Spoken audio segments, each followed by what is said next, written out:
സ്വാദിഖലി തങ്ങൾക്ക് അനഭിമതരായ സമസ്ത നേതാക്കളെ വെട്ടിമാറ്റിയതിനെതിരെയാണ് പട്ടിക്കാട് ജാമിയ നൂരിയ സമ്മേളന വേദിയിൽ തന്നെ വിമർശനമുയർന്നത്.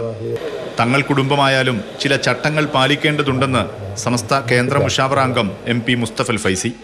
എത്ര വലിയ അഹ്ലുബൈത്തായിരുന്നാലും ശരി, ഇസ്ലാം മതത്തെ സംബന്ധിച്ചിടത്തോളം അതിൻ്റെതായ പൂർവീകർ നമുക്ക് കാത്തു സൂക്ഷിച്ചു തന്ന പ്രോട്ടോകോളുകളുണ്ട്.